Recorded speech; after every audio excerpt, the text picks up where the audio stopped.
Hello everyone. Today we will discuss more illustration of cash book to get the concept more clear. Yes, open your illustration number 10. If you don't have books, I will send you your illustration 10th and 11th. बेटा request है, अब आप books खरीद लीजिए. Market में books available हो गई हैं, तो बच्चे आप बुक्स खरीद लीजिए ताकि आपको भी आसानी हो और मुझे भी होमवर्क देने में आसानी हो. इलस्ट्रेशन नंबर 10 क्या कह रहा है? Record the following transactions in a cash book with cash and bank columns. All right, ये फॉर्मेट मैंने तैयार कर लिया है पहले ही. आप ये फॉर्मेट के बारे में अच्छे से जानते हैं. 1 जून को cash in hand and cash at bank है, इसे ओपनिंग बैलेंस बोलते हैं. कैश का कैश कॉलम में, बैंक का बैंक कॉलम में. All right. Next, received a check for rent and paid into bank. Same day deposit है, रेंट रिसीव हुआ है, तो क्या लिखेंगे? To rent account. और डिपॉजिट करा दिया बैंक में, तो डायरेक्टली बैंक कॉलम में. बोट गुड्स फॉर 50,000, 20% TD है. Payment made by cheque, CGST and SGST है. तो लिखिए 5 जून की ट्रांजैक्शन है ये, बाय परचेजेस. बेटा कितने के गुड्स हैं? लिस्ट प्राइस कितना है? 50 का 20% 40,000. और CGST SGST इनके साथ लिखिए. आपको याद है इनपुट के साथ CGST होता है, परचेज के साथ इनपुट होता है और सेल के साथ वर्ड आउटपुट होता है. 6% है. 40,000 का 6%. ऑल राइट, आगे चलते हैं. पेड ट्रेड एक्सपेंसेस कुछ नहीं कह रखा, तो कैसे पे करते हैं? एब्सोल्युटली करेक्ट, कैश में. Trade expenses 120. 16th में रेंट पे किया है, बाय रेंट 400. 17th में इंश्योरेंस पे करा है, बाय इंश्योरेंस चार्जेस 100. 25 जून को आपने सेल किया है गुड्स और रिसीव किया है चेक. अब बेटा चेक के बारे में कुछ नहीं कह रखा कि ये चेक लास्ट तक जमा हुआ है या नहीं, तो हम एज्यूम करेंगे ऐसे क्वेश्चन में कि चेक सेम डे डिपॉजिट हो गया अगर कोई इन्फॉर्मेशन फर्दर नहीं है. देखो 25 को चेक रिसीव हुआ, 28 में वो जमा नहीं हुआ, ये तो कोई जोन एंड कंपनी से चेक रिसीव हुआ है. 30 तक वो जमा नहीं हुआ, तो हम एज्यूम करेंगे कि वो चेक जमा हो गया टू सेल्स अकाउंट. और किस कॉलम में लिखेंगे बच्चे? बैंक कॉलम में. 80,000 में से 8,000 का डिस्काउंट 72. सेल्स के साथ होता है आउटपुट CGST, आउटपुट SGST. 72,000 का बच्चे कितना परसेंट? 66%. 4320. ऑल राइट, तो आप ये बात अंडरस्टैंड याद रखना बच्चे कि कुछ ना कह रखा हो तो हम क्या करते हैं? सेम डे डिपॉजिट हो गया. ऐसे ही जोन एंड कंपनी से चेक आया और बेटा लास्ट तक डिपॉजिट की कोई बात नहीं है, तो एज्यूम कर लो ये चेक भी क्या हो गया है? डिपॉजिट हो गया है. और कहाँ डाल दो? बैंक कॉलम में. नेक्स्ट आता है, आपने 100 नेशनल प्लान सर्टिफिकेट NSC बोल देते हैं इन्हें, 100 रुपीज़ का ईच 95 रुपीज़ में ख़रीदे हैं और पेमेंट करी है चेक से, तो ये हमारी इन्वेस्टमेंट होती है. आप इन्वेस्टमेंट वर्ड से भी लिख सकते हैं, या आप सीधा लिख सकते हैं नेशनल प्लान सर्टिफिकेट खरीदे हैं 95 में. 100 × 95 9,500 रुपीज़ में. ऑल राइट, तो यहाँ पर वही काम करते हैं हम फिर से. Total of receive. अब आप डायरेक्ट भी बैलेंस निकालना सीख गए हैं. टोटल पेमेंट यहाँ का टोटल कीजिए 3151. यहाँ का टोटल कीजिए बच्चे आप 179031. यहाँ का टोटल 620 और यहाँ का टोटल 54,300। दोनों यहीं बैलेंस आ रहे हैं, उतार लीजिए। 3151 में से 620 माइनस कीजिए, 2531। 179 से 54,300 माइनस कीजिए, 124,731। बंद कर दीजिए। जो बड़ा अमाउंट है वो आप नीचे लिखते हैं, क्लोज कर दीजिए अकाउंट्स को। बेटा अब आपको मैंने कुछ क्वेश्चंस में कराया भी है, आप ये बैलेंस डायरेक्टली भी यहाँ लिखकर सीधा क्लोज कर सकते हैं, जैसे आपको कंफर्टेबल लगे। चले एक और इलुस्ट्रेशन डिस्कस करते हैं हम। Illustration number 11। क्या कह रहा है बच्चे इलुस्ट्रेशन नंबर 11 में? आपको ये transaction cash book with cash and bank column दिखानी है। 1 जनवरी को ओवरड्राफ्ट बैलेंस है, तो ओवरड्राफ्ट क्रेडिट बैलेंस होता है बैंक का, कहाँ लिखा जाता है? क्रेडिट साइड में। ऑलराइट, देखो बैंक असेट है, उसका डेबिट बैलेंस, ओवरड्राफ्ट लायबिलिटी है, इसलिए क्रेडिट बैलेंस। कैश कभी भी नेगेटिव नहीं हो सकता, कैश का हमेशा क्या रहेगा? Debit balance. कितने का डेबिट बैलेंस है? 2300। परचेज करे हैं गुड्स, 15% डिस्काउंट, IGST लगाना है। पेमेंट मेड बाय चेक, तो 5 जनवरी को लिखिए बाय परचेजेस और क्या लगाना है? Input IGST। 40,000 की गुड्स है, 15% TD, तो कितना हो गया? 6,000। तो परचेजेस हो गई हमारी 34,000। 12% 34,000 का 12% डेट इज 4080 का क्या लगाइए? Input IGST। चेक से पेमेंट करी है। चेक रिसीव हुआ है S नायर से, तो बेटा आगे देखो क्या वो चेक सेम डे डिपॉजिट हो गया? 9th डेट की ट्रांजैक्शन में देखो नायर का चेक 9th को डिपॉजिट हुआ है, तो अभी मैं क्या एंट्री करूँगी वो आप देखिए। अभी वो मेरे लिए क्या है? चेक इन हैंड है, तो हम क्या एंट्री करेंगे? Cheque in hand debit. कितने का चेक आया?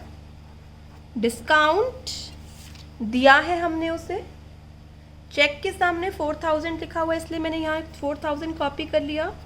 डिस्काउंट अलाउ किया है बच्चे हमने 200 का, और S नायर से आना कितना चाहिए? 4,200 का। ऑलराइट, ये जर्नल एंट्री में छोड़ना है आपको 9th जन को। 12th जन को चेक पे किया है राधा को और डिस्काउंट रिसीव किया है। बेटा चेक के सामने कितना लिखा हुआ है? 2500, तो हम मानेंगे कि चेक 2500 का ही दिया है आपने। तो 12th जन को वैसे एंट्री क्या होनी चाहिए थी? आपने चेक दिया है तो क्या एंट्री होनी चाहिए थी? राधा डेबिट, राधा को दिया है, to bank, to discount receive.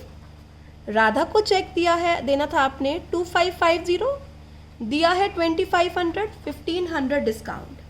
तो बेटा सिर्फ 50 रुपीज़ से रिलेटेड एंट्री यहाँ रह जाएगी और 2500 की एंट्री बैंक में आ जाएगी। तो आप बैंक में लिखेंगे 12th जनवरी को बाय राधा, जितने का आपने चेक दिया है, कितने का बेटा? 2500 का। ऑलराइट, तो रिमेनिंग एंट्री आप जर्नल में करेंगे। Come to next, cheque receive from S Nair. Cheque receive from S Nair deposit on 9th जनवरी। तो 9th जनवरी को S नायर का चेक डिपॉजिट कराने के लिए वर्ड क्या यूज़ करेंगे? To cheque in hand. Alright, कितने का चेक है? चेक इन हैंड कितने का है बच्चे? 4,000। बैंक कॉलम में 4,000। नेक्स्ट आता है S नायर का चेक डिसऑनर हो गया। 15th को S नायर का चेक डिसऑनर हो गया, तो 15 जन को आप चेक इन हैंड नहीं लिखेंगे, क्या लिखेंगे? By S Nair. कितने का चेक है? 4,000 डिसऑनर। फिर से S नायर का नाम लिखना है, ये बात आपको याद रखनी है, क्योंकि उससे जो चेक आया था वो डिसऑनर हो गया, तो वापस आपने उसे अपना क्या बना लिया, डेटर बना लिया। ठीक है, 4000 रुपीज का। आगे चलते हैं। Money withdrawn from bank for office use, आपने बैंक से पैसा निकाला है ऑफिस यूज के लिए। कॉन्ट्रा एंट्री 20 जनवरी to bank, ledger folio, cash column में कैश आ गया आपके पास 3400। 20 जन, यहाँ से वर्ड क्या आ गया, by cash account, contra entry किस कॉलम में, बैंक। कैश आ गया, बैंक चला गया। All right. Fees of children paid by cheque, बेटा अपने बच्चों की फीस आपने पे करी है, तो इसे क्या है, ये बिजनेस का एक्सपेंस नहीं है, क्या बोलेंगे इसे, ड्राइंग्स। बाय ड्राइंग्स अकाउंट, कितने से पे करी है, चेक कितने का दिया है आपने, fees of children paid by cheque 75। All right. Next आता है चेक रिसीव फ्रॉम हीरा, और वो इंडोर्स कर दिया तो बैंक में जमा नहीं हुआ। सबसे पहले 25 को क्या एंट्री करेंगे, चेक आया, चेक इन हैंड डेबिट किससे आया, टू हीरा 4500। ये किसको एंडोर्स कर दिया, सुनीता को, क्या एंट्री कर दी, Sunita debit to cheque in hand 4500 से, कब 27। तो आप देख रहे हैं दोनों ही एंट्री में कहीं भी बैंक डेबिट क्रेडिट या कैश क्रेडिट डेबिट नहीं हो रहा, तो इसकी कोई एंट्री नहीं होगी। ये दोनों एंट्रीज कहाँ रहेंगी, जर्नल में। All right. 27 जन को बैंक चार्जेस हैं, राइट डाउन, बैंक चार्जेस कितने से बेटा, 20 रुपीज़ से। अब अगला पॉइंट फिर बहुत इंपॉर्टेंट है, अच्छे से सुनिए। पहले क्या करना है, आपने सारी एंट्रीज कर ली बच्चे, जो एंट्रीज आपको यहाँ करनी थी। All right. एक सेल की एंट्री शायद हमसे रह गई है, एक बार बच्चे 6th वाली एंट्री हमसे रह गई है, पहले हम वो कर लेते हैं। 6th की एंट्री तो यहाँ आनी चाहिए थी, 6 जन की एंट्री हम तो कर रहे हैं, रह गई मेरे से। सेल किया है, रिसीव बाय चेक, ठीक है, और ये चेक नीचे कहीं भी नहीं बता रखा कि डिपॉजिट हुआ है, तो एज्यूम कर लेंगे हम ये चेक डिपॉजिट हो गया है। तो लिखिए to sales to output IGST करिए बेटा। 6th जन की है ये एंट्री, सेल किए हैं 30, 10% डिस्काउंट 27,000, और साथ में बेटा क्या है, 12% का IGST है, तो 12% IGST कितना हो गया, 3240, 12% इस पर IGST लग गया। तो अब हमारी एंट्रीज कंप्लीट हो गई हैं, जो ट्रांजैक्शंस गिवन थी वो सारी हमने पोस्ट कर ली है, except transaction number last. All right. अब ध्यान से ट्रांजैक्शन नंबर लास्ट को पढ़िए, क्या कह रहा है, paid into bank the entire balance after retaining 700 at office. 700 रुपये का कैश रखकर बाकी सारा कैश आप जमा करा दो। इधर देखो बेटा, कैश कितना आ रहा है, 5700। क्रेडिट साइड पर कोई कैश नहीं है, तो नेट कितना आ गया, 5700। 700 का कैश रख लो, कितने का जमा करा दो, 500। मीन्स 500 से क्या कर लो, कॉन्ट्रा एंट्री। क्या एंट्री होगी, to cash account, contra bank column में 5000, यहाँ पर by bank account, contra cash column में 5000। All right. अब कैश में कितना बैलेंस रह गया, बाय बैलेंस CD, कैश में कितना रह गया, 700। All right. अब बैंक का टोटल करो, 4 + 27 + 3240 + 5000, 39,240 में से ये सारे एक्सपेंस माइनस करो, तो बैलेंस आ रहा है बैंक का आपके पास, डेबिट बैलेंस आ रहा है टू बैलेंस CD, इसे हम बोलेंगे क्रेडिट बैलेंस, क्योंकि अगली बार क्रेडिट साइड पे उतरेगा। लिखेंगे यहाँ पर कितना बैलेंस आ रहा है 20,835। इसमें से आपने ये सारा माइनस किया, बैंक की पेमेंट ज़्यादा है और रिसीट्स कम है। ऑलराइट, तो कैश का डेबिट बैलेंस, बैंक का क्रेडिट बैलेंस, ओवरड्राफ्ट, ठीक है। और बाकी सारी एंट्रीज हमने कहाँ छोड़ दी? बाकी सारी एंट्रीज हमने छोड़ दी बच्चे जनरल प्रॉपर में, ठीक है। अभी हम एक और डिस्कस करेंगे। Come to illustration number 12। काफ़ी अच्छा है इलुस्ट्रेशन नंबर 12। फटाफट से आप ही फॉर्मेट बनाएं, मैं भी फॉर्मेट बनाती हूँ, फिर हम डिस्कस करते हैं illustration number 12। Yes, remind, date, very good, particulars,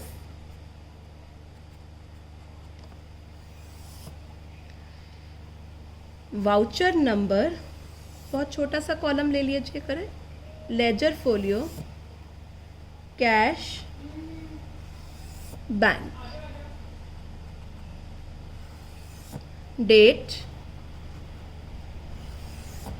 particulars,